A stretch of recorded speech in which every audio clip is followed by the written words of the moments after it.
Bonjour et bienvenue au podcast Connexion Primordiale dans la série En balade avec Paul. Alors c'était pas du tout prévu comme ça, mais on va faire une sorte de triptyque. J'ai fait il y a quelques jours un épisode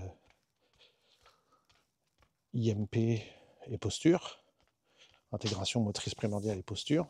Et puis 2 jours après, j'ai fait un épisode intégration motrice primordiale et émotion. Et du coup, je me dis tiens, on va faire un triptyque. On va faire aujourd'hui cognition, apprentissage, cognition et intégration motrice primordiale. Cognition, comme vous voulez. Cognition. J'ai toujours dit cognition. Et peut-être qu'il faut dire cognition. Cognition, moi je dis. Derrière la cognition, c'est tous les processus de pensée, de logique. On cache derrière aussi souvent oui, tout ce qui est la réflexion, l'apprentissage. Donc par extension, ça peut être la mémoire, la lecture, l'écriture, la concentration. Il peut y avoir des trucs comme ça. Peu importe, on va dire apprentissage et IMP, cognition et IMP. Si vous écoutez les 2 autres podcasts, vous allez comprendre très facilement ce que je suis en train de dire, c'est que c'est exactement la même chose, c'est même combat, cognition, émotion, posture, même combat, puisque le bébé, quand il met en place son développement, il ne fait pas séparément son développement. Désolé, ça a l'impression de me répéter encore et encore, mais il faut vraiment que ça soit quelque chose qui soit évident pour nous. Et ça ne l'est pas parce que notre société nous renvoie à autre chose. Mais le bébé, il développe concomitamment, dans une seule entité, le corps, l'esprit, les émotions. Il n'y a pas de séparation. Il ne dit pas, tiens, là, je vais exprimer mes émotions séparément de mon corps. Quand un bébé exprime des émotions, ça se voit dans tout son corps. Même chose pour la cognition. À chaque fois que le bébé fait un geste, ça développe ses degrés de liberté au niveau de son environnement. Et ça développe son degré d'interaction avec son environnement, donc. Et ça développe donc sa cognition, sa capacité à analyser son environnement, à interagir avec lui, etc. Donc tous les schèmes basés sur les réflexes archaïques sont des schèmes, alors évidemment sensorimoteurs, évidemment, donc corporels, mais qui ont à chaque fois une interaction spécifique au niveau mental, au niveau donc cognitif et au niveau émotionnel. Et là, c'est sans doute la chose qui a été le plus étudiée. C'est le lien entre les réflexes archaïques, les réflexes de vie et l'apprentissage. Des gens extraordinaires comme Svetlana Mazgutova, qui est russe, mais qui vit aux États-Unis depuis de nombreuses années maintenant, ou des gens comme Sally Godard et son défunt mari Peter Blight, psychologue anglais, ont mis en évidence ce lien très fort entre la non-inhibition de certains réflexes dans la prime enfance et plus tard des difficultés d'apprentissage. Alors, ce n'est pas les premiers qui ont fait cette découverte. Pour être tout à fait exact, vraiment les tout premiers, ou je devrais dire les toutes premières, ce sont des ergothérapeutes américaines qui ont mis ça en évidence. La plus connue s'appelle Jean Harris, elle a créé une méthode qui s'appelle intégration sensorielle, qui est connue dans le monde du handicap et dans le monde de la psychomotricité. Pardon, de l'ergothérapie et de la psychomotricité. Et ce qui est très intéressant, c'est qu'elles ont mis en évidence déjà dans les années 70 que certains enfants présentant des difficultés d'apprentissage avaient toujours présent quelques réflexes non intégrés. Alors à l'époque, ils n'ont mis en évidence que le réflexe tonique asymétrique du cou, le symétrique du cou et 3-4 réflexes. Voilà. Qu'est-ce que ça veut dire? Ça veut dire qu'on a vu que des enfants qui venaient les voir à 10 ans parce qu'ils étaient considérés comme, à l'époque on parlait de, pas encore tout à fait, mais de troubles d'apprentissage, plus tard on a dit dyslexiques, après on dit troubles du neurodéveloppement, etc. Donc ils étaient dyslexiques, dyscalculiques, dysorthographiques, ou bref, des difficultés d'apprentissage. Ils se sont rendus compte, en faisant un peu leur bilan de psychomotricité ergothérapie, qu'il y avait des compétences au niveau du système vestibulaire, tactile, proprioceptif, qui n'étaient pas tout à fait présentes, mais aussi, ils présentaient comme un bébé certains mouvements typiques, certains réflexes typiques du nouveau-né, qui auraient dû être inhibés à 3 mois, à 4 mois, à 5 mois, et qui étaient toujours là. Elles ont mis en évidence que c'était très très fréquent. Par exemple, on a des statistiques assez parlantes hein, sur les enfants en difficulté scolaire. On avance des chiffres comme 80-85% des enfants en difficulté scolaire ont un réflexe tonique asymétrique du cou, RTAC, toujours présent. On a 75% de présence d'un réflexe qui s'appelle le réflexe tonique symétrique du cou. Et puis, il y a une grande présence, je n'ai pas les chiffres là en tête, pour le Moro, pour le réflexe d'agrippement, etc. En fonction de, ça touche plutôt le calcul, la lecture, l'écriture, etc. On va voir plutôt tel ou tel réflexe. Donc, évidemment, ça, c'est une première constatation qui a été faite par ces ergothérapeutes américaines. Et puis, elles ont constaté qu'en mettant en place un programme moteur, un programme où on travaille la proprioception, on travaille l'équilibre, on travaille le système vestibulaire, on travaille le tactile, on travaille la motricité, et bien qu'au bout de quelques semaines ou quelques mois, les réflexes n'étaient plus visibles, n'étaient plus présents, et que parallèlement, ça s'améliorait au niveau scolaire. Du coup, il y en a qui se sont dit, tiens, ce serait intéressant de cibler exactement l'intégration des réflexes, parce qu'évidemment, à l'époque, elles ne savaient pas ce qu'elles faisaient, entre guillemets, c'est-à-dire qu'on s'apercevait qu'en faisant un programme de psychomotricité et d'ergothérapie, un peu comme Jourdain qui faisait de la prose sans le savoir, eh bien, on s'apercevait que les réflexes s'inhibaient. Donc, autrement dit, il y a beaucoup de gens aujourd'hui qui font des choses très chouettes, justement, des ergothérapeutes, des psychomotriciennes, des différents professionnels, même des coachs, des orthophonistes, ou peu importe qui ou quoi ou qu'est-ce, qui va proposer des mouvements qui sont bons, et qui, sans le savoir, vont intégrer tel et tel et tel réflexe. Et donc ça, c'est super. De toute façon, faire de type de programme moteur, de développement, du travail vestibulaire, du travail proprioceptif, du travail tactile, va être bon pour tout le monde. Simplement ici, le fait de connaître les différents schèmes réflexes nous permet d'être hyper précis dans ce qu'on fait. Et de dire, tiens, maintenant je sais qu'il y a tel et tel réflexe, et j'ai mis en place, certes, ces ergothérapeutes ont commencé à mettre en place des programmes pour cibler spécifiquement les choses. Ah, c'est oui, parce qu'au départ, c'était le programme général qu'on donne à tout le monde, et puis on ne sait pas quel mouvement dans tout ce que je fais dans ma pratique de psychomotricité ou d'ergothérapie cible tel ou tel réflexe. Et donc, en peaufinant un peu les choses, il y en a qui se sont mis à dire comment je peux cibler le réflexe tonique asymétrique du cou pour l'inhiber, comment je peux cibler le réflexe tonique asymétrique, symétrique du cou, donc j'ai dit, le réflexe tonique labyrinthique avait été identifié, et le Moro et l'agrippement. Donc quelle activité spécifique je peux faire? Et évidemment, elles ont découvert un certain nombre de choses intéressantes, et on a gagné du temps. On a gagné du temps parce qu'en ciblant les choses, voilà, ça va aller plus vite. Et ça nous permet de faire un choix plus éclairé dans mon programme moteur global. Et donc, qu'est-ce qu'on s'aperçoit? Que quand on inhibe ces réflexes chez les enfants qui ont des difficultés d'apprentissage, quand on crée l'intégration qui aurait dû se faire plus tôt, et on peut la créer a posteriori, comme si le cerveau pouvait repasser en revue un certain nombre de schèmes basiques, et puis à ce moment-là, se dire « Ah ok, j'ai compris maintenant », et puis tac, ça y est, on avait une deuxième chance, on a autant de chances qu'on veut dans la vie, c'est ça qui est chouette, de rattraper les trucs. Donc, pour revenir à Peter Blight, lui, il est parti de ces travaux-là un peu plus tard, donc ses premiers travaux des ergothérapeutes, c'était dans les années 70, et lui, ses premières découvertes, si vous voulez les noms précis, les dates précises, reflex.org, et ensuite vous cliquez sur réflexe, et puis il y a historique.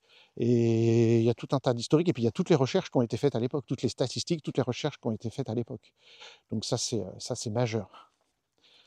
Donc, Peter Blight et Sally Godard, ils ont commencé, d'abord Peter Blight tout seul, puis après, avec Sally Godard, ils ont exploré d'autres types de réflexes qui étaient connus par les médecins, les pédiatres, etc., sur les bébés, mais ils se sont dit, tiens, il y a peut-être d'autres interactions avec d'autres réflexes qu'on connaît moins.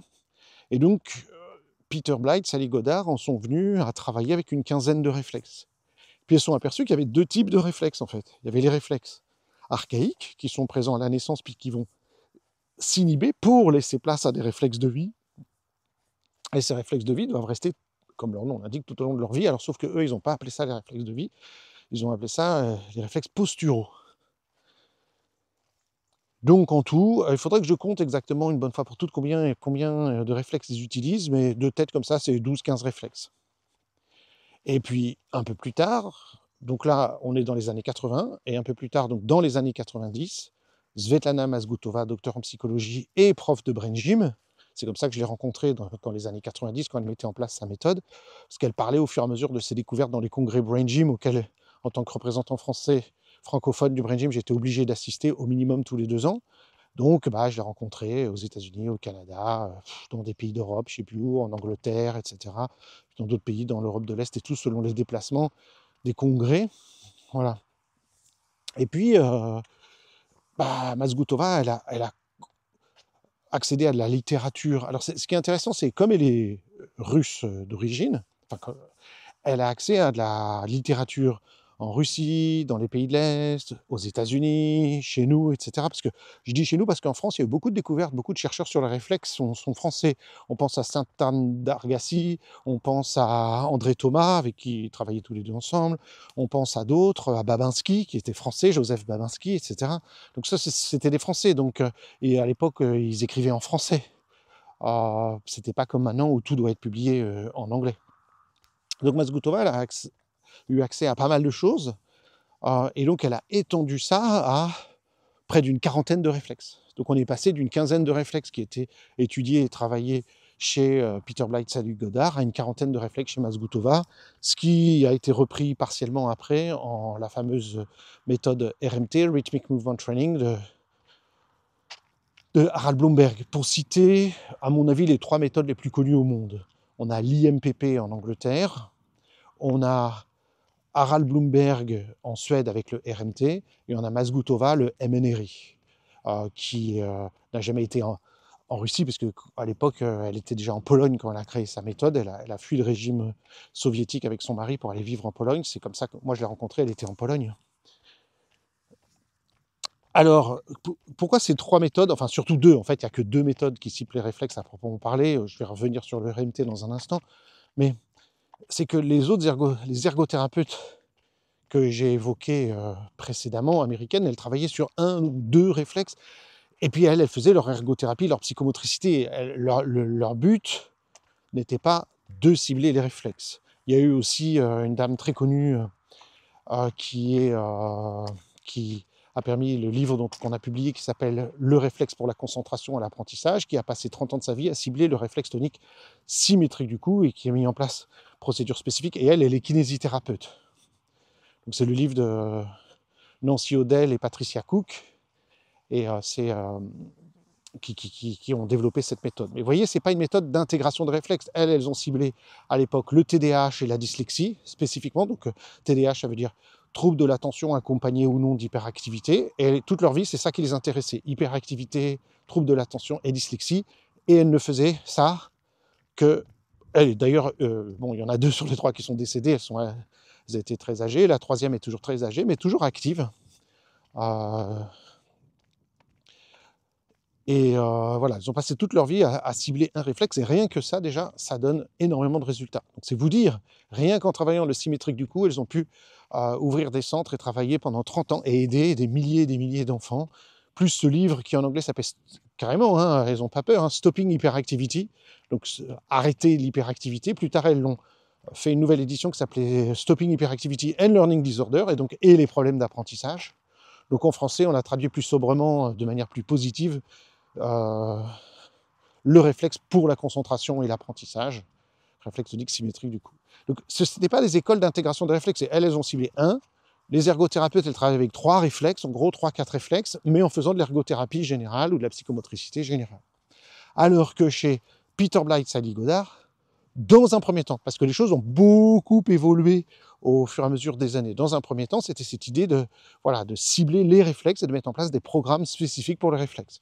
Puis très vite, ils se sont mis aussi à travailler sur la rééducation de l'oreille. Le travail sur l'audition, enfin pas sur l'audition, sur la rééducation de l'oreille. Donc ils ont commencé à mêler d'autres choses, et puis d'autres choses qu'ils font, regarder ce qui se passe au niveau visuel et tout. Mais à travers ce prisme de réflexe. Et donc là, on peut dire qu'en vrai, véritablement, il n'y a eu que 2 personnes qui ont découvert, qui ont fait des recherches sur les réflexes et qui ont cherché à les intégrer, les inhiber, les intégrer. Il y a une subtilité, c'est pas la même chose, mais voilà. C'est Peter Blythe, Sally Goddard d'un côté, avec le livre fondateur, Le Grand Livre des Réflexes, il a été traduit comme ça en français par mes soins, et Svetlana Mazgutova de l'autre côté. Tous les autres gens, à partir de cette date, année 90, ont se sont inspirés de ce qu'elles ont fait, puis après on fait des petits machins, on rajouté des trucs, mais les découvertes sur les liens entre les réflexes, l'apprentissage, les réflexes, les émotions, les réflexes, la posture, etc., les petites recherches qui ont été faites, les publications qui ont été faites, c'est par ces deux personnes. Donc j'ai eu la chance de connaître les deux, d'avoir travaillé longuement avec Svetlana Mazgutova et avoir été son professeur, son traducteur, son interprète, traduit ses manuels de cours, l'avoir invité pour la première fois en France en 2001, 2002, 2003 jusqu'à, je crois, 2008 de tête. En France, en Belgique, de l'avoir beaucoup côtoyé, d'avoir été autorisé à enseigner sa méthode.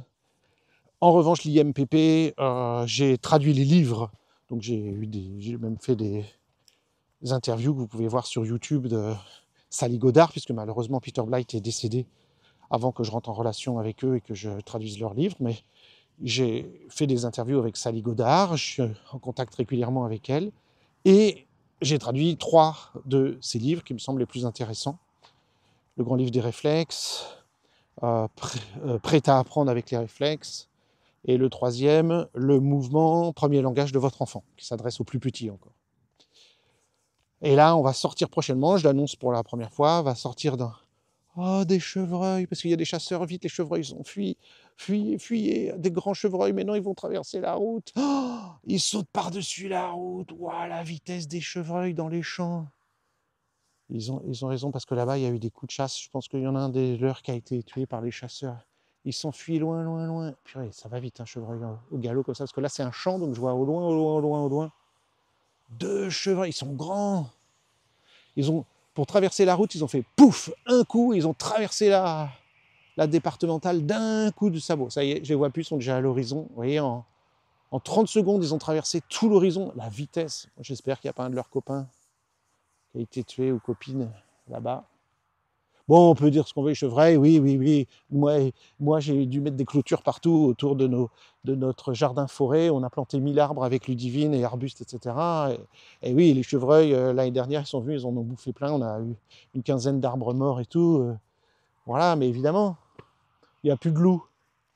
Il nous faut plus de loups, il nous faut plus d'ours, et il nous faut plus de lynx. Voilà. Bon. La beauté, quand même. Ils ont disparu.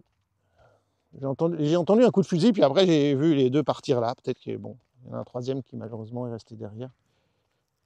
Bon, bah, c'est peut-être bon à manger. Hein. Où en étais-je? Désolé, Mazgutova, tout ça, voilà. Après, le fameux, je dis fameux parce que le RMT est devenu connu, oui, Harald Blumberg, le Suédois, psychiatre suédois, lui, il s'est formé à l'IMPP, puis il s'est formé en Suède, puisqu'il y avait des cours d'IMPP en Suède, et puis ensuite il s'est formé avec Mazgutova. Il a appris les mouvements, les bercements d'une thérapeute suédoise qui s'appelait Kerstin Lin.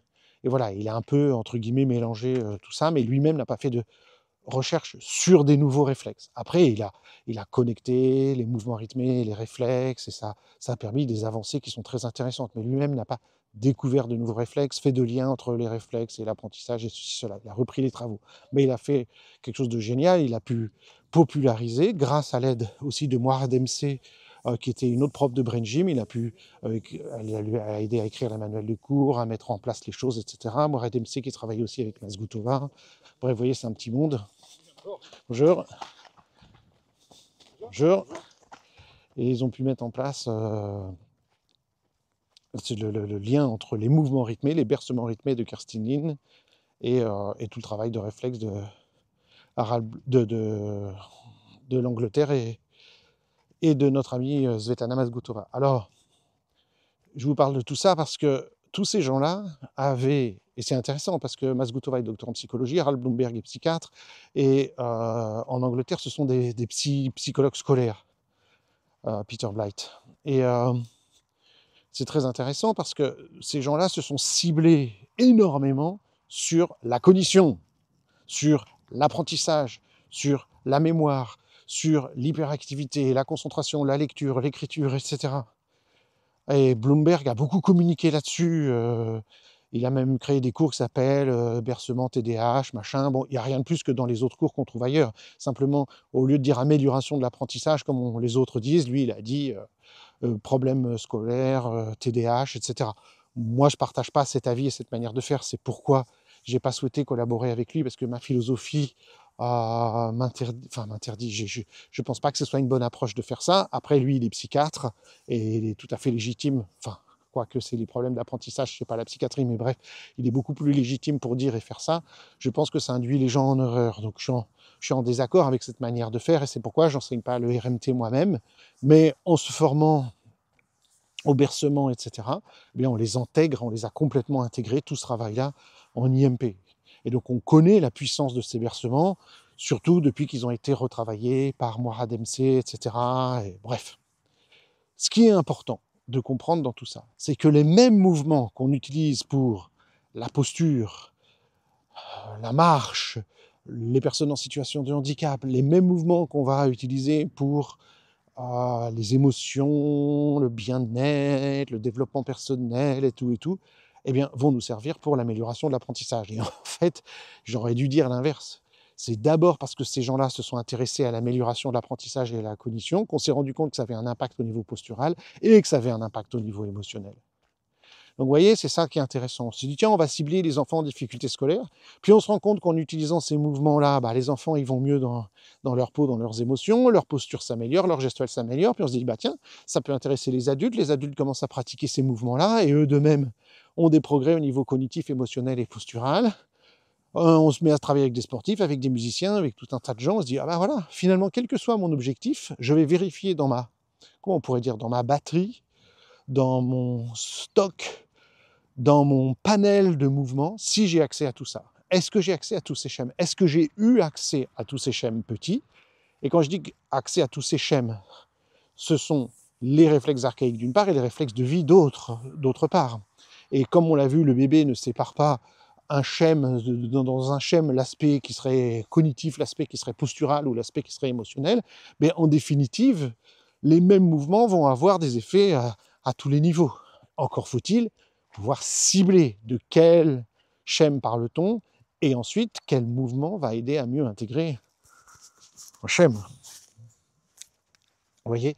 Alors, la première chose qui va être le plus important, c'est la personne vient nous voir pour améliorer sa lecture, écriture, concentration, mémoriser les tables de multiplication, faire des poésies, jouer de la musique, peu importe quoi, se concentrer, être à l'aise au travail, faire sa compta, etc. Je cite ça parce que j'ai eu le cas, j'ai eu les gens qui viennent me voir, je me rappelle, pour passer l'agrégation, épreuve très difficile, 7 heures d'épreuve non-stop. Donc ça nécessite une énorme préparation, une énorme concentration, une énorme capacité de synthèse, etc. C'est monumental. Je trouve que c'est inhumain, des épreuves pareilles, mais bon, c'est pour faire la sélection, je suppose. Donc, quand ces gens viennent viennent nous voir, la première chose à faire, c'est évidemment de savoir alors puisque nous, en IMP, on enseigne la totalité des schèmes dont on a connaissance aujourd'hui, on en a une quarantaine. Et donc, il va falloir trouver, parmi ces 40 schèmes, à peu près, plus ou moins, ça dépend, parce qu'il y a tout ce qui est aussi les schèmes liés à la naissance, réflexe utérin, naissance, postnatale, il y a aussi tout ce qui est lié au réflexe du visage, là il y a beaucoup de choses. Donc c'est de trouver qu'est-ce qui est le plus important par rapport à l'objectif de la personne. Et donc on va procéder à des observations. Et ce qui va être important, c'est ce que la personne ressent. Pas ce que moi je vois, mais ce qu'elle ressent. Autrement dit, en IMP, on a une approche un peu particulière.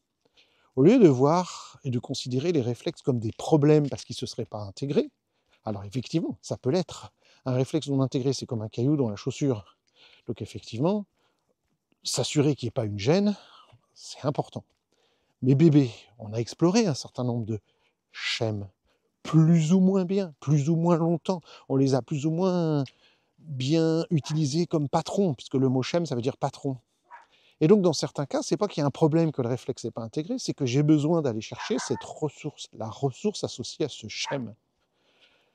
Et donc, ce qu'on va faire en IMP, c'est non seulement se contenter, comme c'est fait habituellement, de trouver quel réflexe me gênerait parce qu'ils ne sont pas inhibés, Mais c'est éventuellement, non pas de réactiver le schème du bébé et de se remettre à être comme un bébé, bien sûr que non, parce qu'à ce moment-là, ce ne serait pas du tout efficace, j'agirais de manière réflexe. C'est de se dire, les schèmes, comme disait Bonnie Bedbridge Cohen, c'est un alphabet. Elle a appelé ça l'alphabet du mouvement. C'est un alphabet. Cet alphabet, s'il me manque des lettres, ben, je vais avoir des difficultés avec certains mots. Et je vais avoir du mal à écrire des phrases et à faire de la poésie, etc. Et on peut imaginer tous qu'il nous manque des lettres, ok. Mais on peut imaginer aussi que je ne suis pas très à l'aise. C'est pas qu'il me manque une lettre, c'est que je ne suis pas très à l'aise. Je ne sais pas pourquoi, moi, quand j'étais petit, je n'arrivais pas à faire le chiffre 2. Je n'arrivais pas à faire le 2. J'essayais de faire la première boucle, et puis ensuite, en bas, on apprenait à faire une autre boucle sur la gauche avant de revenir. Et cette boucle à gauche, j'arrive pas à la faire. C'est comme, vous savez, le A de arrobase, quand on écrit des emails, je tourne toujours la boucle à l'envers. Je ne peux pas la faire dans le bon sens. Alors, c'est pas grave, les gens, ils voient que du feu, je suppose, je fais un arrobase, mais avec le rond qui tourne dans l'autre sens. Mais pour le 2, bah, du coup, ça ne marchait pas. Jusqu'à ce qu'un jour, je décide de ne plus faire cette boucle à gauche et puis de faire un petit... Ça ressemble à un cygne, hein, à l'oiseau, le cygne. Le gallinacé, je ne sais pas si c'est un gallinacé, un cygne. Donc je fais la petite tête en haut, le rond, et puis je vais à gauche, et puis je tire un trait, comme presque tout le monde fait maintenant. Mais quand j'étais petit, il fallait faire une boucle à gauche. Et ça, j'y arrivais pas. Peut-être que j'y arriverai maintenant, mais j'y arrivais pas. Donc on pourrait dire que c'est un schème qui me manque. Et que, comme par hasard, aujourd'hui, je l'ai pas pour faire les arrobases. Donc j'ai un petit manque ici. Alors ça ne me gêne pas pour vivre, j'écris des deux, il n'y a aucun problème. Mais si tout d'un coup c'était important et qu'il fallait que je trace d'autres choses, mais comme je n'ai pas ce bon schème au niveau de cette boucle-là, bah, ça va me gêner pour le 2, pour le arrobase et peut-être pour d'autres choses qui pourraient, ici c'est absolument anodin, mais qui pourraient être plus gênantes. Et peut-être que du coup des gens confondraient mon 2 avec autre chose si j'étais mathématicien et puis ça créerait des problèmes. Donc, parce qu'il y a des signes mathématiques qui peuvent ressembler à ça, là. Je sais pas, leur espèce de Z et tout. Et donc, l'idée aussi en IMB, c'est d'aller observer de quelles ressources j'aurais besoin. Qu'est-ce que j'ai besoin de réactiver comme ressource? Quel schème n'a pas été bien mis en place? Alors moi, peut-être il faudrait que j'aille voir une orthophoniste ou une graphothérapeute ou quoi pour faire des boucles et arriver à refaire mes 2 correctement et à faire mes arrobases dans le bon sens, etc. Et du coup, après, je remets en place ce schème qui va m'aider pour les autres choses et ça deviendra automatique. Ça, c'est une chose majeure. Les réflexes ne sont pas qu'une histoire d'un problème parce qu'ils ne sont pas inhibés, mais peuvent être aussi un schème que j'ai besoin momentanément d'aller explorer pour développer une compétence, aller revoir mon alphabet du mouvement. Vous voyez, là, je reprends toujours cet exemple, là, je me suis remis à la natation, je dis remis, mais j'avais arrêté de faire de la natation depuis que je suis adolescent. J'ai beaucoup nagé, enfin j'ai nagé dans ma vie à plusieurs reprises, mais j'ai pas fait de la natation. J'ai accompagné mes filles à la piscine quand elles voulaient aller à la piscine. De temps en temps, on va à la mer, au bord de la mer, puisque voilà, je vais nager un peu, mais je n'ai pas fait de la natation. Là, je fais la natation.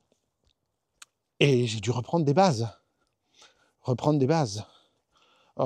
Palmage avec palme, palmage avec la planche, je viens que les jambes, que les bras, machin, mettre une petite bouée entre les jambes pour faire que les bras, reprendre les choses. Et une fois que j'ai renoué avec ces mouvements de base, en 3, 4, 5 séances, tout d'un coup, waouh, tout rechange. Je savais faire ça à l'époque, j'avais utilisé tout ça, j'avais fait tous ces exercices, comme ils appellent ça les profs de gym, ces éducatifs, je les avais fait quand j'étais gamin.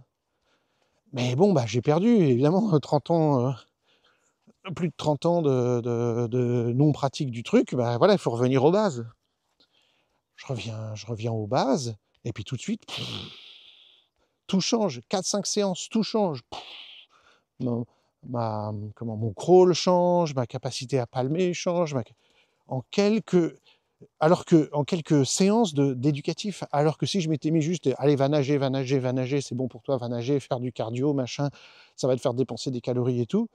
Sans les bases, je finirais par avoir mal au dos, me fatiguer, me démotiver, ne pas y arriver, une nage asymétrique, des déséquilibres, les cervicales qui travaillent parce que j'ai pas la bonne position et donc des douleurs et tout. C'est pareil pour la course à pied, il faut revenir aux bases, il faut faire les resets encore et encore. Évidemment, tous les matins, je fais mes resets là. Donc, les réflexes peuvent être une gêne, mais peuvent être aussi une ressource dans laquelle elle est puisée pour retravailler mes bases. Aussi vrai qu'en sport, il faut retravailler les bases. Et tout comme les profs nous disent qu'il n'a pas les bases. Il faut revenir aux bases, en maths, en français, en ce que vous voulez. Si on n'a pas les bases, si on n'a pas les fondations de la pyramide en place, c'est la cata. Et ça va être galère, quoi. On va galérer.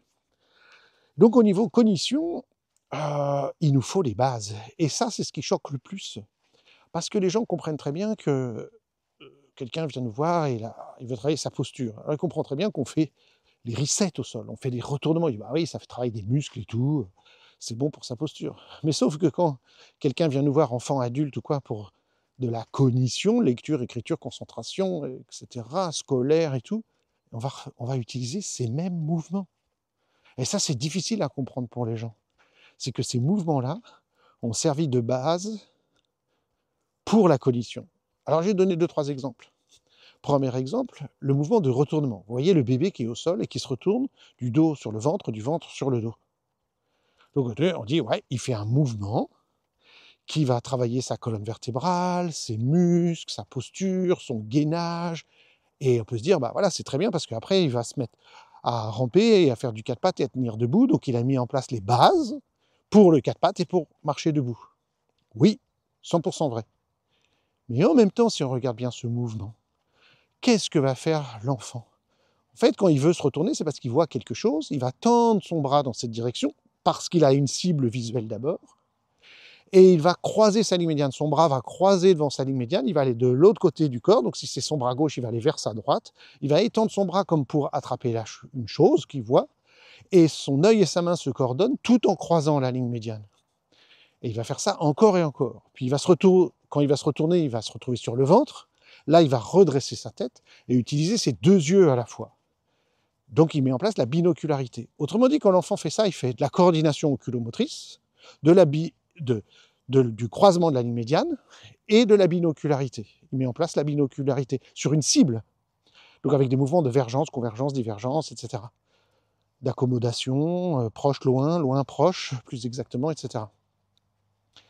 Ben, ces 3 compétences que je viens de citer, coordination oculomotrice, croisement de la ligne médiane, binocularité, convergence, mise au point, etc.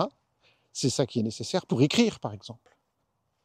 Si vous cherchez à écrire parce que vous êtes arrivé à l'âge où vous devez écrire et que cette mise en place n'est pas là, soit le croisement de la ligne médiane n'est pas là et on le voit, les enfants n'arrivent pas à faire le mouvement croisé, soit la coordination oculomotrice n'est pas bien en place, soit la binocularité n'est pas bien en place, bah ça va être galère, hein, l'écriture. On va dire, voilà, il a des problèmes d'écriture, il faut lui faire de l'écriture. Attends, oui, mais, intégration motrice primordiale. Est-ce qu'il a intégré sa motricité primordiale? Est-ce que ces schèmes primordiaux sont en place? Coordination oculomotrice, croisement de la ligne médiane, etc., etc. Et là, ce qui est génial, c'est que, en fait, le bébé, quand il fait des retournements, parce qu'il met en place un certain nombre de mouvements volontaires, parce que c'est lui qui veut se retourner, eh bien, ça va permettre à un certain nombre de réflexes archaïques de s'inhiber. Le mouvement de retournement, c'est un réflexe de vie qu'on doit avoir tout au long de notre vie, qui s'appelle les réflexes de retournement segmentaire. Quand il intègre bien, qu'il met bien en place le réflexe de retournement segmentaire, cela va intégrer un certain nombre de réflexes majeurs, comme réflexes archaïques majeurs qui devraient donc disparaître, s'inhiber exactement, comme, très très connu, réflexe spinal de Galant. Et le réflexe spinal de Galant, on sait aujourd'hui que quand il reste présent, ça gêne la concentration. Toujours. Difficulté de concentration, d'attention. Chez quasi tous les enfants hyperactifs, dits hyperactifs, on trouve un réflexe spinal de Galant non inhibé. Donc vous voyez à quel point c'est majeur. Quand l'enfant fait des retournements, il inhibe son spinal de Galant. C'est qu'un exemple, hein, il inhibe plein d'autres réflexes, mais le spinal de Galant, c'est ça que je voulais mettre l'accent là-dessus. Or, le spinal de Galant est retrouvé quasi systématiquement non intégré chez les enfants étiquetés TDAH. Donc, je n'ai pas dit que le réflexe spinal de Galant était la cause de l'hyperactivité. J'ai dit qu'on retrouvait chez les enfants TDAH un spinal de Galant. Quelle est la cause? Bien, la cause, ce n'est pas le réflexe non intégré, c'est ce qui lui a manqué dans son développement, ou ce qu'il y a eu dans son développement qui lui a empêché d'accéder au retournement et donc à l'intégration du réflexe spinal de Galland. Donc la cause n'est pas à chercher dans le réflexe, la cause est à chercher dans pourquoi cet enfant ne s'est pas retourné. Est-ce qu'il a été mis au sol? Est-ce qu'il a été allaité? L'alimentation, la pollution de l'environnement, la naissance, est-ce qu'il a joué? Est-ce qu'il a des frères et sœurs, ceci, cela, machin, et trucs? 1000 paramètres. On parle de certains de ces paramètres dans les formations d'intégration motrice primordiale. Mais littéralement, pour élever un enfant, il y a 1000 paramètres. Le stress physique, le stress de l'environnement, le stress émotionnel, est-ce qu'il a eu des sévices corporels, est-ce qu'il a eu des chutes, est-ce qu'il a été suivi en ostéo, est-ce qu'il a une plagiocéphalie, est-ce qu'il y a des perturbateurs endocriniens dans son environnement, est-ce que... C'est immense, immense, immense. Donc les causes, et il y a les causes génétiques, héritées, tout un tas de choses, hein. Les causes, ce sont tous ces paramètres-là. C'est pas le spinal du Galland. Le spinal du Galland, c'est un indice qui me dit « Wow, il y a quelque chose qui a manqué dans son développement. Ah, il ne s'est pas retourné. Ah, il n'a pas marché à 4 pattes. Ah, pour s'asseoir, il lui fallait lui mettre des coussins. Ah, il n'a pas marché à 4 pattes, il marchait à 3 pattes. Ah, mais ça me donne plein d'indications. » Donc la cognition est basée sur la motricité. Quand l'enfant se retourne, il met en place plein de nouvelles stratégies qui vont développer ses compétences cognitives. Mais là, j'ai parlé du retournement. Mais j'ai évoqué qu'il y a plus de 40 réflexes.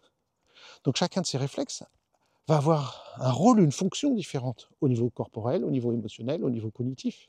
RTAC, c'est la mise en place de la ligne médiane et du croisement de la ligne médiane. L'agrippement, c'est la mise en place de l'écriture et de la manipulation d'objets, etc. Le réflexe tonique labyrinthique, c'est connecter le système visuel avec le système le système vestibulaire avec le système visuel et proprioceptif.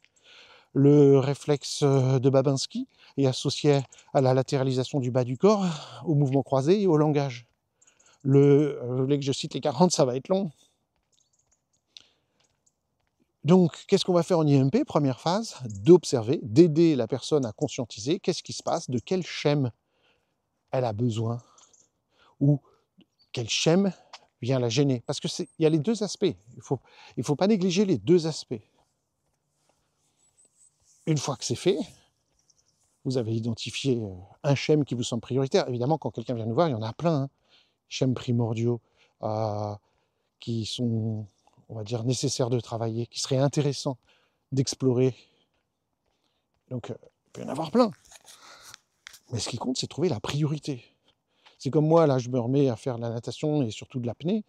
Donc, il y a plein de compétences à développer. Retenir sa respiration, le calme intérieur, le physique, libérer les tensions physiquement, le palmage du bas du corps. Aujourd'hui, on a travaillé ce matin à 8h, la séance est de 8 à 9 le dimanche matin. Donc, il faut nager sous la piscine, mais il ne faut pas faire comme la brasse d'habitude, il faut séparer bras de jambes. On doit avoir les bras devant, on fait un mouvement de jambes, puis les bras vont le bas du corps, et puis on ramène les bras mais pas les jambes, et puis on fait... Donc on doit désynchroniser comme dans la brasse d'habitude, vous faites bras et jambes en même temps, mais pas quand on est sous l'eau, parce que si on fait ça, c'est ce que j'ai fait au début, vous faites le mouvement bras et jambes, vous avancez, puis vous vous arrêtez. Donc après, vous devez recommencer. Or, ce qu'on veut, c'est pas s'arrêter, parce que c'est pas une bonne idée de s'arrêter, surtout quand on respire pas. Donc il faut désynchroniser bras et jambes pour qu'on avance tout le temps et que le glissement soit continu, fluide et lent et calme. Waouh! J'étais dans ma tête, cognitivement, ça cogite. Attends, je dois séparer mes bras de mes jambes. Ce n'est que quand mes bras sont revenus au-dessus et que je suis détendu dans tout mon corps que je peux lancer mes jambes. Ensuite, mes bras vont partir et aller le long du corps, mais pas comme sur les côtés comme on fait en brasse, mais par en dessous. Et ensuite seulement... Donc là, tant que je suis dans ma tête, ça ne marche pas. Donc il faut que j'automatise dans mon corps, évidemment. Il faut de la pratique. Même chose pour l'écriture, même chose pour la lecture, même chose pour les tables de multiplication, même chose pour tout ça.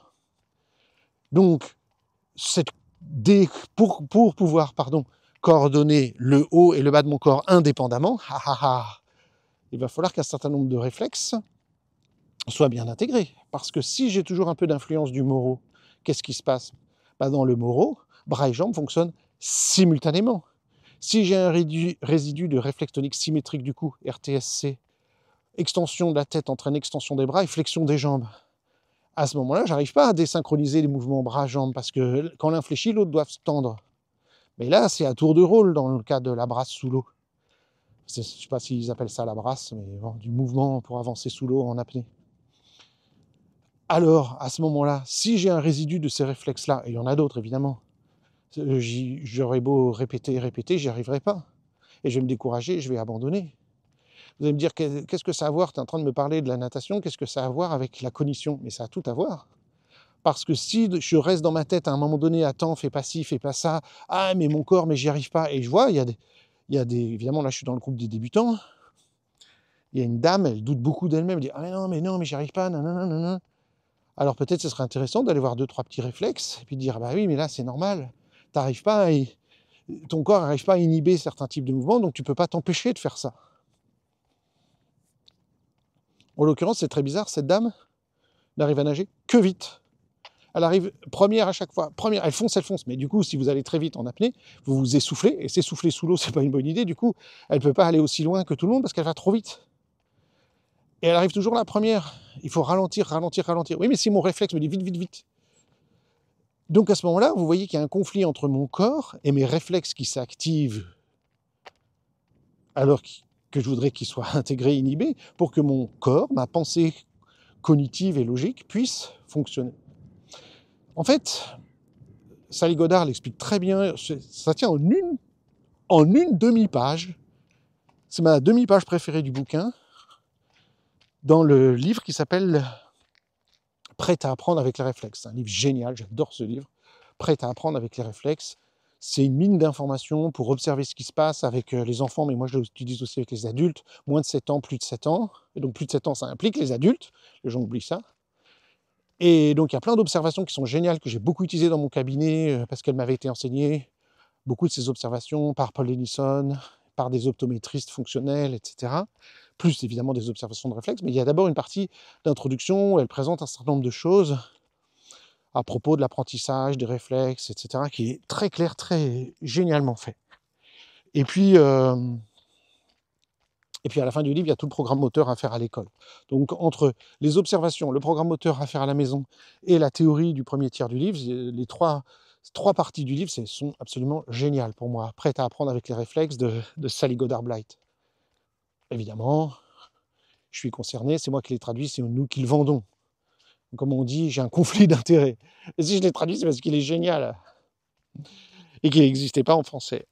Il y a une demi-page qui parle de la posture et dit pourquoi on parle de posture alors que ce livre s'appelle « Prêt à apprendre avec les réflexes ». Donc on veut parler d'apprentissage, c'est dans la tête que ça se passe. Non, parce que, enfin oui, mais aussi au niveau du corps. Parce que la posture est prioritaire sur tout. L'être humain doit tenir debout pour avancer. Pourquoi? Parce qu'on est un chasseur-cueilleur. Si tu ne tiens pas debout, tu ne peux pas te nourrir. Si tu ne peux pas te nourrir, fin de l'histoire.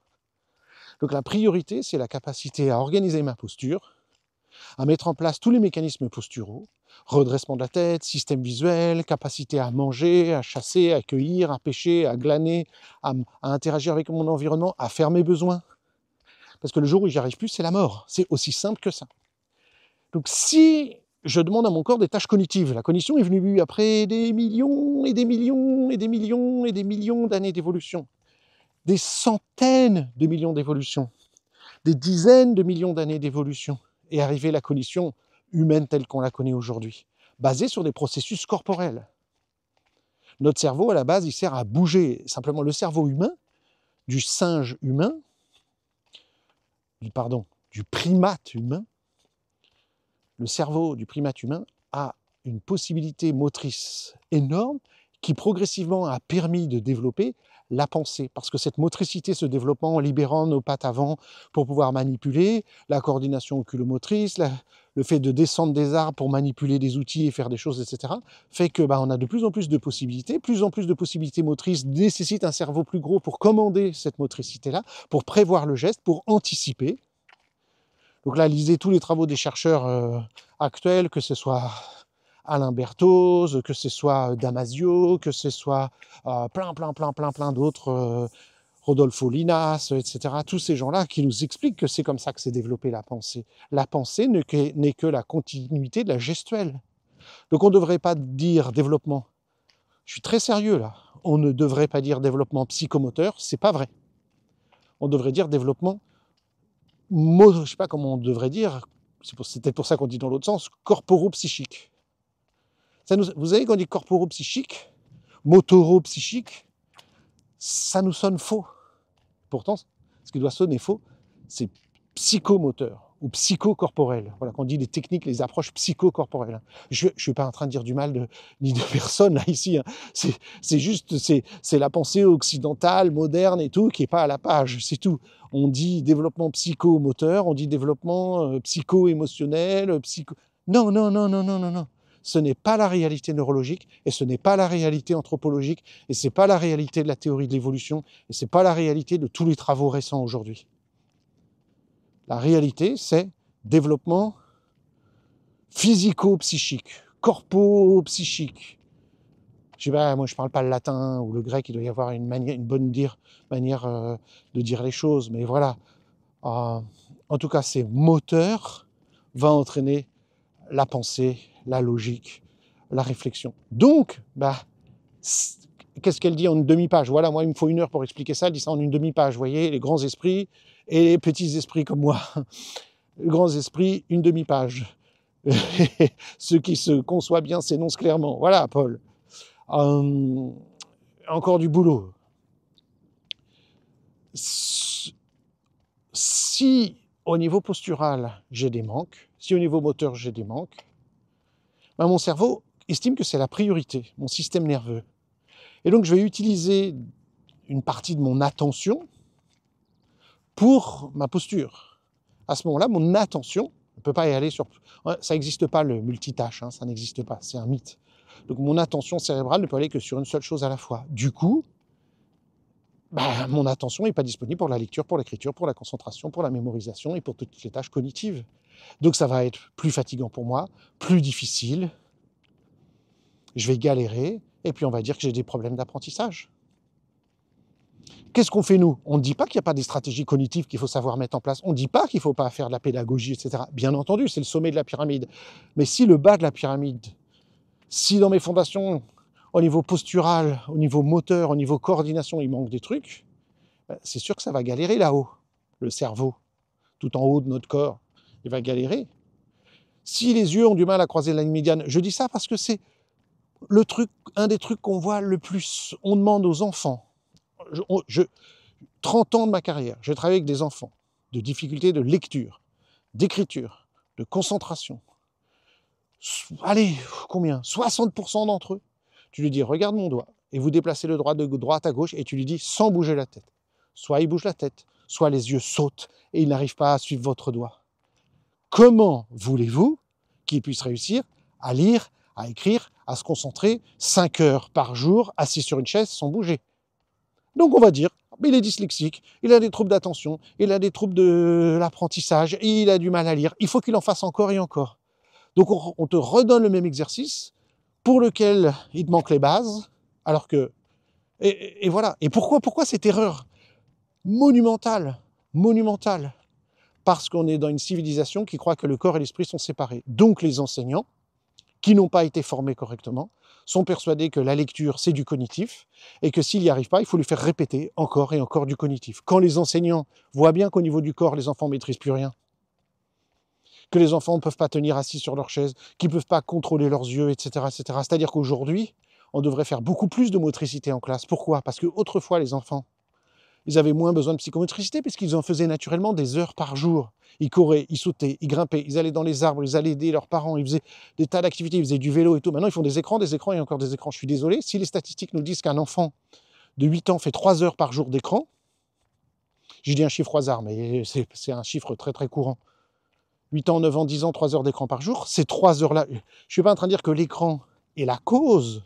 C'est toujours pareil, je dis, tu dis que c'est l'écran qui est la cause. Mais pendant qu'il fait ces 3 heures d'écran, il n'est pas en train de sauter, courir, coordination oculomotrice, chanter, danser, interagir émotionnellement avec ses parents, découvrir l'environnement, aller dans la nature, développer son corps, ses poumons, son cœur, Vous comprenez?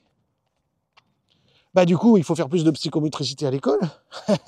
Évidemment, il faut en faire plus à l'école. Mais sauf qu'on en fait moins. On dit, les enfants, ils arrivent à rester tranquilles. Ils ont un problème. Allez hop, médicaments, Ritaline, machin truc. Je ne dis pas que certains enfants, ça ne va pas les aider. Bien sûr que si. Je ne dis pas qu'il n'y a pas de vrais enfants hyperactifs. Bien sûr que si, étiquetés comme tels. Bien sûr que si.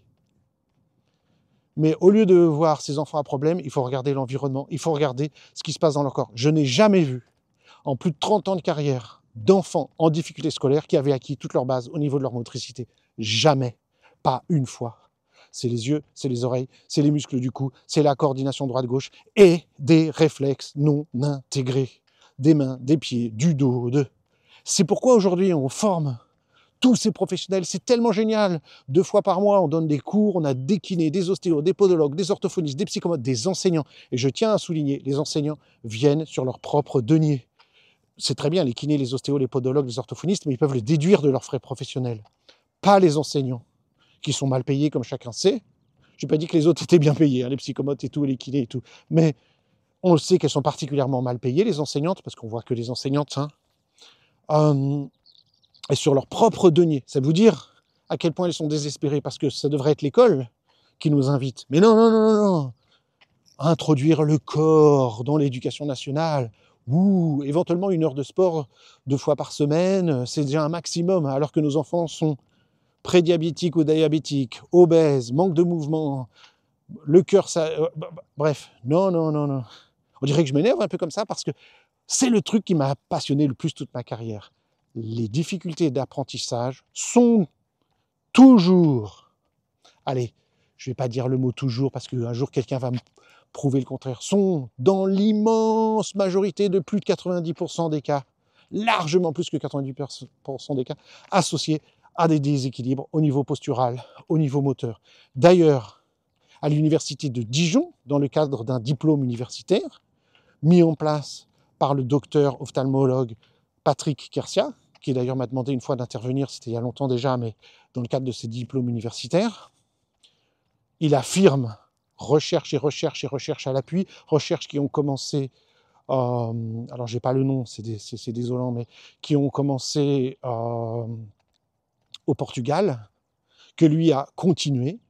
Systématiquement, dans une difficulté d'apprentissage, il y a un manque au niveau proprioceptif, au niveau visuel. Et donc, qu'est-ce qu'il dit? Tous les enfants qui ont des troubles d'apprentissage vont avoir ces difficultés au niveau postural, au niveau proprioceptif, avec des schèmes moteurs auxquels ils n'ont pas accès correctement. Et donc, qu'est-ce que lui propose? Une triple intervention. Bon, il y a des mouvements qui sont proposés, qui sont très intéressants. Il va proposer une rééducation et des semelles pour rééduquer au niveau de la posture et stabiliser au niveau proprioceptif, etc. Génial. Il va proposer un travail au niveau visuel avec des prismes spéciaux, des lunettes particulières qui vont rééquilibrer à ce niveau-là.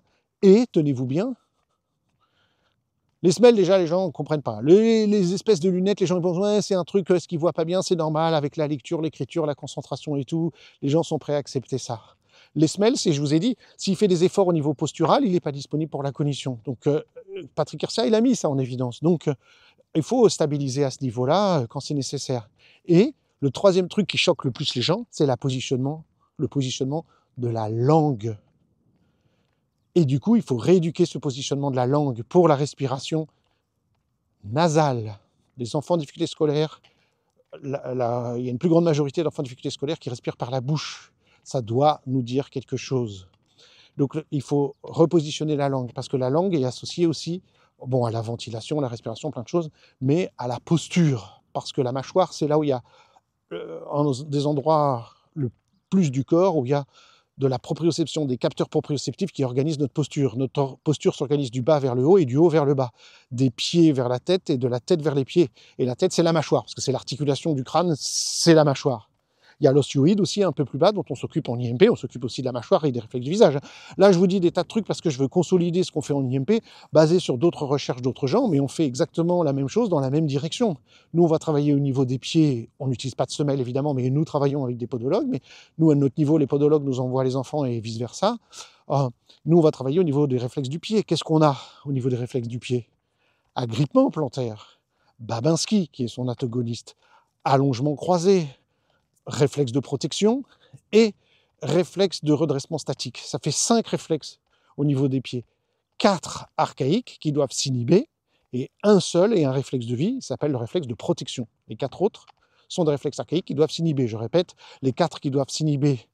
Donc, chez les enfants en difficulté scolaire, je ne dois trouver aucune présence de ces réflexes, enfin chez tout le monde, mais qu'on va retrouver chez les enfants en difficulté scolaire, on va retrouver très souvent de l'agrippement plantaire, du Babinski, de l'allongement croisé, qui ne devrait plus être là, et du redressement statique. Et par contre, ils auraient dû laisser place à un autre qui doit être présent, un réflexe de protection, mais bien équilibré, parce que si le réflexe de protection est hyper actif, eh bien je vais me retrouver avec une insécurité, et donc je vais me retrouver avec une mise en protection de fuite ou de lutte, avec des difficultés qui vont en découler, parce que je ne serai pas disposé pour me concentrer, pour apprendre, etc.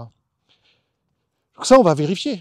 Après, au niveau de la mâchoire, il y a tout ce qui est les réflexes du visage, et il y a énormément de choses. Et puis évidemment, dans les réflexes du visage, je suis obligé de vous citer le troisième point, c'est la vision, le système vestibulaire, visuel et son lien avec les systèmes vestibulaires. Donc on va regarder tout un tas de réflexes là. On va d'abord vérifier les réflexes du cou. Là aussi, il y en a 4 archaïques qui doivent s'inhiber pour laisser place à un de vie. Donc les 4 archaïques, c'est RTL, RTAC, RTSC et Moro, qui doivent laisser place à qui? Réflexe de redressement de la tête, ou au réflexe de redressement de la tête, oculaire et labyrinthique. Donc il faut que l'enfant ait accès à ça pour pouvoir organiser son système visuel. Au niveau de la mâchoire, il va y avoir les réflexes de... Alors je vais essayer de dire dans l'ordre, c'est pas vraiment un ordre, mais simultanément, il y a le réflexe qui est très important, on appelle points cardinaux, ou réflexe de recherche par la bouche, mais véritablement ça s'appelle réflexe de fouissement. Et ce réflexe de fouissement est associé au réflexe de succion et au réflexe de déglutition. Et puis il y a le réflexe de mastication, le réflexe de régurgitation, le réflexe d'alimentation. Donc tous ces réflexes doivent bien intégrer pour que la mâchoire fonctionne correctement et pour le bon positionnement de ma langue. Je n'ai pas parlé du réflexe de respiration, mais évidemment c'est un réflexe, c'est le plus important de tous. Donc on va regarder tout ça en IMP et on va utiliser un certain nombre de stratégies pour libérer tout ça. Pour réintégrer tout ça. Et au niveau postural, entre les deux, il y a tout ce qui se passe au niveau du dos, spinale de Galant, spinale de Pérez, etc., etc., etc., etc.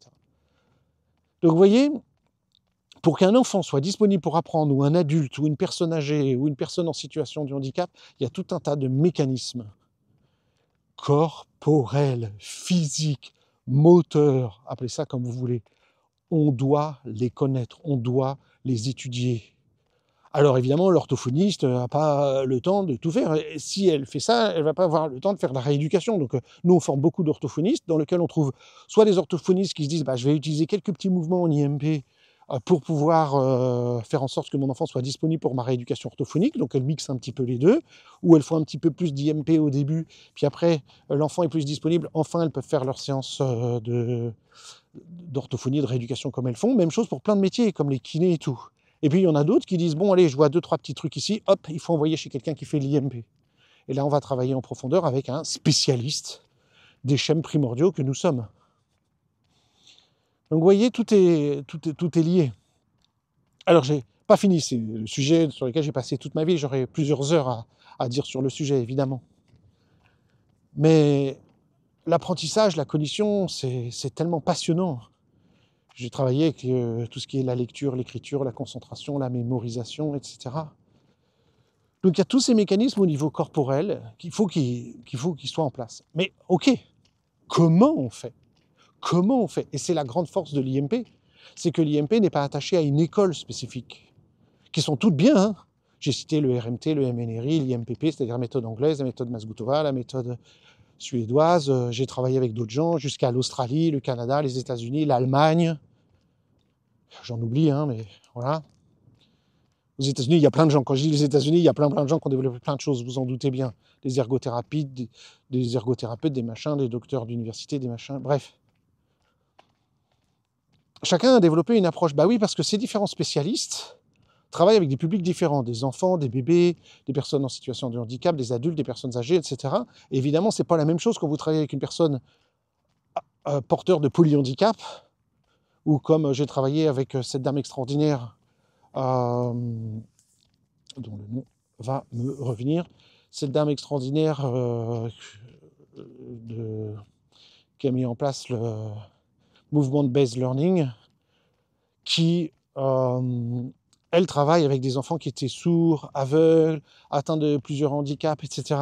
Évidemment, là, elle ne va pas pouvoir utiliser la même chose que Harald Bloomberg, qui lui travaillait avec des enfants autistes et atteints d'autisme ou de trisomie 21, ou avec Paul Denison, qui lui travaillait avec juste, entre guillemets, des enfants dits 10, ou Mazgotova qui a une partie de sa vie elle a travaillé essentiellement dans le handicap au début, et puis les enfants en difficulté d'apprentissage, et puis ensuite elle s'est concentrée beaucoup sur, et ça tombe bien parce que comme elle est docteur en psychologie, ça l'a passionnée, elle travaillait beaucoup sur les traumatismes, donc les gens qui avaient des traumatismes psychologiques, en particulier elle travaillait avec les vétérans de la guerre aux États-Unis.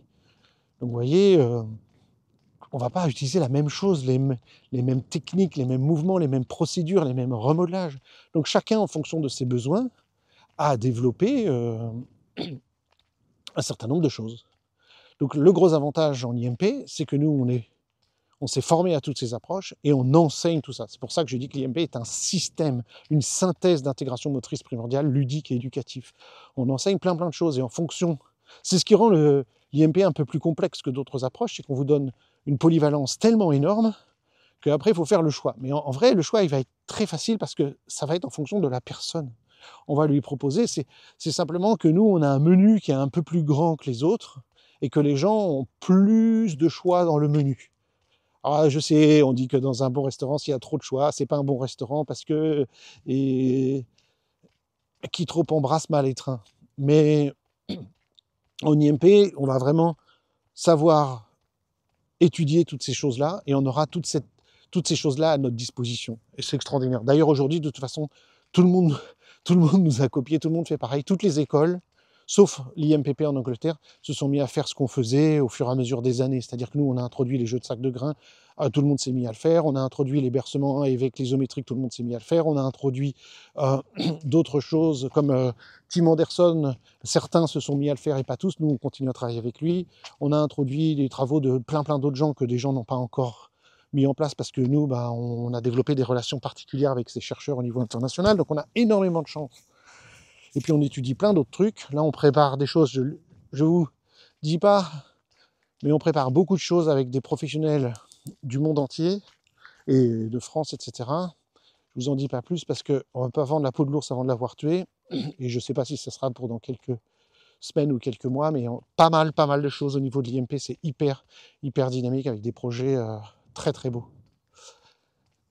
Mais donc en IMP, maintenant, c'est comment on va intervenir. Donc on a nos 4 grands groupes. J'aime bien dire ça, on a les 4 grands groupes d'intervention, en quelque sorte, qu'on va pouvoir utiliser en IMP et qui sont très importants. Bonjour. Donc le premier groupe, c'est tout ce qui est mouvement. Donc là, il y a beaucoup de choses parce qu'on utilise les mouvements du Brain Gym, les bercements qui nous viennent de chez Harald Blumberg, ou je devrais dire Harald Blumberg, Morad MC et Kerstin Lin. On a les mouvements Brain Gym, on a les mouvements qui viennent de l'IMPP, ces mouvements que nous appelons d'auto-renforcement. Là, les mouvements de Cathy Bowman, la biomécanicienne. On a des mouvements qui viennent de tous ceux de Tim Anderson, les fameux resets. Ça, c'est extraordinaire. On est les seuls à les utiliser vraiment de cette manière-là. Donc ça, c'est génial parce qu'il y a tout cet aspect mouvement. Et pourquoi c'est important cet aspect mouvement? Parce que c'est ça que les gens vont pouvoir pratiquer à la maison. Ce sont les mouvements que je vais donner aux enfants, aux adultes, aux personnes âgées pour continuer à stimuler leurs compétences cognitives, puisqu'on est sur ce sujet aujourd'hui. Lecture, écriture, concentration, mémorisation, etc. C'est ces petits mouvements-là qui vont les aider à coordonner la main et l'œil, à mettre en place le pied, la main, la mâchoire, la posture, etc. Donc ça, c'est le premier pilier, c'est le mouvement. Deuxième pilier, c'est les techniques de réintégration, que nous on appelle des remodelages. Pourquoi ça s'appelle remodelage? Parce que le modelage initial, il a été fait dans la petite enfance. Et donc c'est ça qui est chouette, il suffit de repasser par cela, parce que ça m'a manqué dans mon développement, je ne l'ai pas assez fait, pas assez longtemps, etc. Ou peut-être pas de la bonne manière, ou on n'a pas laissé l'occasion. Et donc mon corps, il reste en attente, il reste dans l'expectative de pourquoi j'attends que mon programme se déclenche pour pouvoir inhiber mes réflexes, mais c'est jamais trop déclenché. Donc on va soit faire, c'est vrai pour certaines personnes, un modelage parce qu'ils l'ont jamais fait initialement, mais pour la plupart des gens, ce sera un remodelage. En fait, dans le cas de personnes en situation de handicap, ce sera plus un modelage. En anglais, on dit un patterning, et nous, ce sera un repatterning. On va refaire ce modelage. Évidemment, dans le handicap, il n'y a pas pu y avoir. Mais la surprise, c'est que beaucoup d'enfants non porteurs de handicap n'ont pas eu accès à ça, parce que, par exemple, ils ont été trop laissés dans des sièges pour enfants, comment on appelle ça, un transat ou quoi, un baby relax, une coque et tout. Et donc, ils n'ont pas développé, par exemple, le retournement dont j'ai parlé tout à l'heure. Du coup, il faudra faire un modelage. Mais vous avez compris l'idée. On repasse par quelque chose qui est génétiquement programmé. C'est pour ça qu'on dit remodelage. On refait le modelage qui aurait dû être fait génétiquement. Et ça, ce sont des techniques tactiles, sensorimotrices, isométriques, donc motrices et tout. On va avoir plusieurs techniques à notre disposition pour faire des remodelages. Donc ça, c'est quelque chose qu'on fait dans le cabinet. On ne peut pas faire ça en autonomie. Troisième groupe très important, ce sont les automassages. Là aussi, on est les seuls à utiliser dans le monde des gens qui travaillent avec les réflexes, etc., les automassages. C'est nous qui avons mis ça en place. C'est pas nous qui avons inventé les automassages. Les automassages existent dans le monde du sport, du bien-être, du corps, du pilate et tout. Bien sûr, c'est pas nous qui avons inventé les automassages.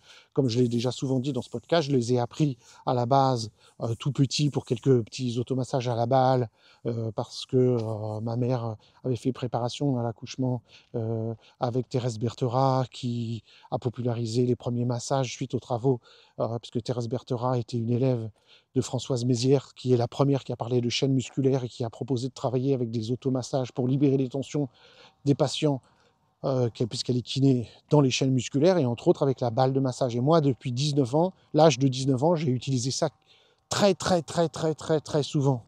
Puis plus tard, j'ai pratiqué le kilomichi, qui est une sorte d'art martial, où on utilisait des automassages au niveau du dos avec des bâtons, en l'occurrence des bâtons comme des manches à balai pour aller se masser le dos sur le sol. Voilà, donc j'ai appris ça et j'ai pratiqué ça toute ma vie, mais c'était très réduit. C'était les pieds, c'était le dos, un petit peu comme ça pour se faire du bien. Et puis plus tard, en 2010, 2011, je me suis formé avec Christophe Cario, et là j'ai appris les automassages au bâton qui roule, au rouleau à pâtisserie, et au rouleau de massage en mousse. Puis plus tard, j'ai appris les automassages avec quelqu'un d'autre, à la balle et au ballon, avec une américaine absolument géniale, c'est Jill Miller, qui a écrit 2 livres en anglais phénoménaux sur le sujet, que j'adore, c'est la Bible sur le sujet. L'un livre sur les balles et l'autre sur le ballon. The Role Model pour le premier livre, et puis un second livre après. Et c'est nous qui avons eu l'idée de dire, attends, parce que Denison nous avait enseigné les techniques sur libérer les tensions dans le corps chez les enfants en difficulté d'apprentissage. Vous voyez que tout est lié. Denison a créé des techniques qui s'appellent techniques de rééducation du mouvement, parce qu'il a observé dès 69, l'année où il a eu son doctorat, il a commencé ses recherches, que les enfants en difficulté scolaire, pourquoi je dis dès 69? Parce qu'en 69, il a eu son doctorat, il a commencé à enseigner à des enfants. Il voulait faire de la recherche. Et il s'est rendu compte que les techniques cognitives qu'il avait apprises à l'université, en particulier tout ce qui est la pédagogie, ne pouvaient pas fonctionner si l'enfant n'était pas à l'aise dans son corps, et que c'était galère, et qu'il fallait que l'enfant soit bien dans son corps. Surprise, il a des tensions au niveau du cou, il a des tensions au niveau des yeux, il a des tensions au niveau des fessiers parce qu'il est assis toute la journée, il a des tensions, etc. etc. Et qu'en libérant ces tensions, on améliore les capacités d'apprentissage. 69. Alors les recherches sur l'éducation du mouvement, c'était plutôt les années 80. Mais en 69, il s'est posé des questions, il a continué à enseigner, et puis à partir des années 70, il a fait des recherches longitudinales pendant 10 ans, ce qui a donné lieu en 81, 82, à la naissance du Brain Gym, qu'il a appelé éducation kinesthésique, et du kinesthésie. Edukinesthétics en anglais, l'édukinesthésie, l'éducation par le mouvement, qu'il a nommé ça. Et il a été développé avec des partenaires, et j'en ai parlé dans des podcasts précédents, avec un type qui s'appelait Franck Mahoney, qui travaillait dans le domaine du sport et tout. Et ils ont travaillé des techniques de libération des tensions, qu'ils ont appelées les techniques de rééducation du mouvement, remettre du mouvement. Pour lire, pour écrire, on apprend par corps, il faut libérer le mouvement. Et nous, on est parti de ça, qu'on enseigne dans notre stage au cœur du mouvement, ACDM. On enseigne ces techniques de rééducation, puisque je suis autorisé.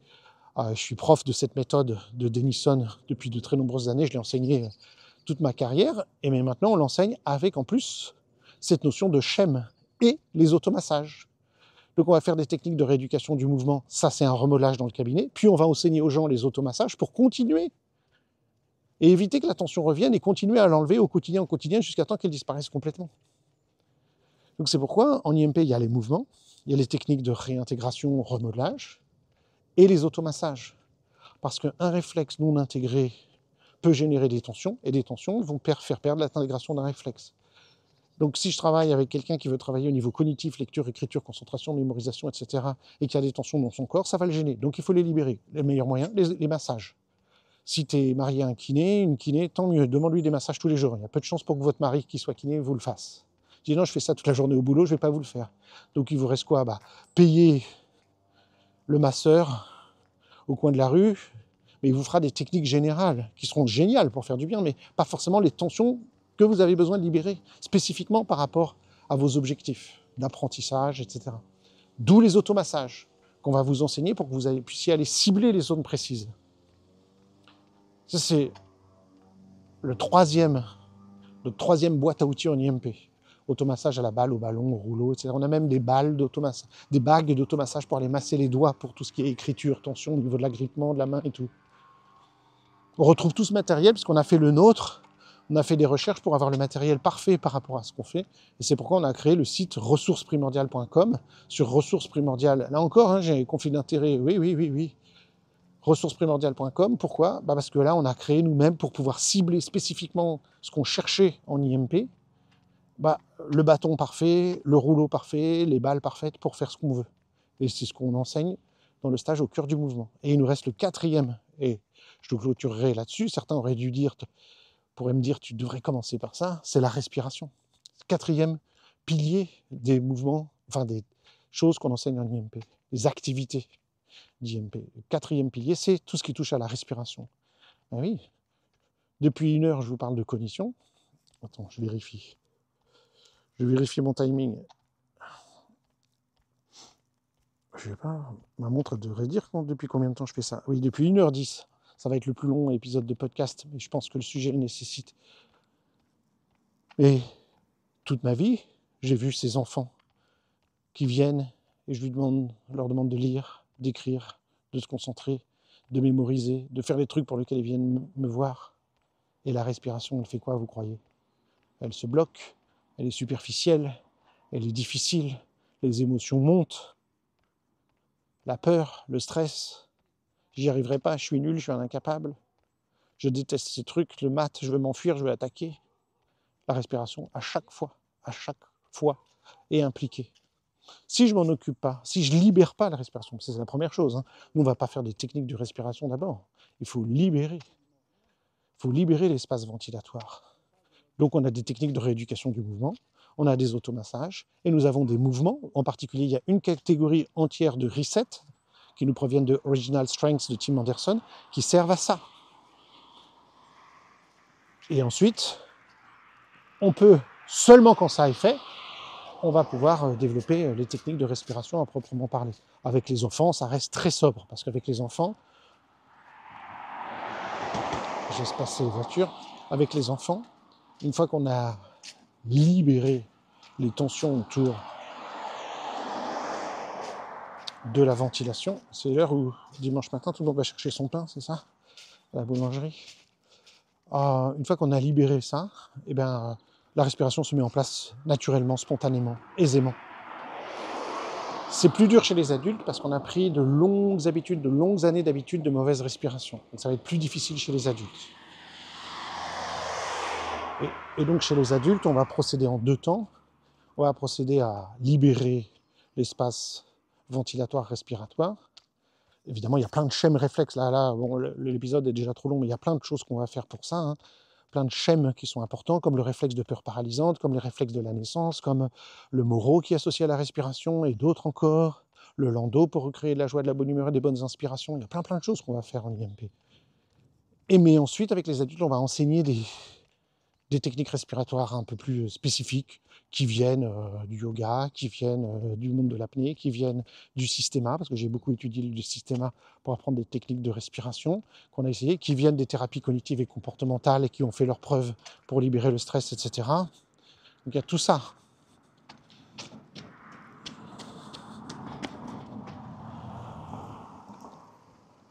Et ça, c'est donc notre 4e axe d'activité, de travail en IMP, tout le travail au niveau de la respiration. Et croyez-moi, si vous travaillez avec un enfant, comme j'ai fait dans mon cabinet, qui ont des difficultés et qui cherchent à améliorer la lecture, l'écriture, la concentration, etc., si vous oubliez la respiration, il va y avoir quelque chose qui ne va pas marcher. Denison, dans son premier livre, je ne sais plus comment il s'appelle en anglais, son premier livre. Bref, dans son premier livre, Denison montrait, dans ses premières recherches, on voit les vieilles photos des années 70 et tout, en noir et blanc. Il était tout jeune, il avait la barbe, les grosses lunettes et tout. Parce qu'après, il s'est débarrassé des lunettes quand il a développé des techniques d'amélioration de la vision. Mais on le voit dans son laboratoire de recherche, hein, avec son centre de recherche. Il en a dirigé jusqu'à 8 centres de recherche aux États-Unis sur l'amélioration de l'apprentissage. Ça s'appelait The Remedial, Valley Remedial Group. Il y en avait 8, et avec différents chercheurs, des spécialistes de la vision, des spécialistes au niveau des tensions corporelles comme des chiropracteurs et tout, des psys, des spécialistes du langage comme des orthophonistes, on dit speech therapist aux États-Unis, ergothérapeutes, etc., etc. Donc il a supervisé tout ça. Dans son premier livre, on voit, et il parle de l'importance de la respiration abdominale, et en particulier, il nous explique, et on le voit faire avec les gens, allongés, mettre un livre sur le ventre, et tout et tout. Donc vous voyez, c'est quelque chose qui était au cœur de notre travail, et que j'ai enseigné le brain gym toute ma vie, qui est la respiration. Et en particulier, évidemment, vous connaissez ça, la respiration diaphragmatique. Donc voilà un petit peu. Ce qu'il faut retenir, c'est que, évidemment, comme toujours, cognition, émotion et corps sont intimement liés. Et que si on a des demandes et des objectifs au niveau cognitif, quel qu'il soit, au niveau de l'apprentissage, quel qu'il soit, eh bien, on doit travailler simultanément tous les niveaux. Et que ce qu'on fait en IMP, c'est toujours et cognitif, et émotionnel, et postural. Et que les mêmes mouvements qui nous ont servi pour réguler au niveau émotionnel ou au niveau postural vont nous servir au niveau cognitif. Tout est toujours associé. Et on aura toujours ces 4 grands groupes de choses, d'activités à notre disposition. Donc voilà pour ce... C'était pas prévu comme ça quand j'ai fait le premier, mais voilà pour cette sorte de triptyque autour de ces 3 aspects qui n'en sont en fait qu'un seul, et j'espère que vous l'aurez compris maintenant, que chez l'être humain, apprentissage, cognition, émotion, posture, mouvement, c'est une seule et même chose, et qu'en fin de compte, en intégration motrice primordiale, par cette voie de la motricité primordiale, on travaille sur ces 3 aspects à la fois. Et donc, ça ne devrait pas nous étonner que quelqu'un vienne nous voir avec une demande, un objectif qu'il considère comme étant postural ou émotionnel ou cognitif, qu'on fasse les mêmes mouvements, on va adapter à chaque personne, mais ça travaillera toujours les 3 volets à la fois. Et c'est ça la force des schèmes primordiaux, c'est que c'est toujours tridimensionnel, parce qu'évidemment on vit dans un univers tridimensionnel, et on peut séparer aucune des dimensions que sont droite, gauche, au bas, avant, arrière. Je fais des podcasts sur les 3 dimensions, enfin sur les 7 dimensions de Denison, mais c'est juste une métaphore ici pour dire l'univers est tridimensionnel, et nous sommes à la fois un être cognitif, à la fois un être émotionnel, à la fois un être postural et moteur. Et voilà, j'espère que ce triptyque vous a plu. Je vous souhaite une très très bonne journée. Pour moi, c'est le dimanche qui commence.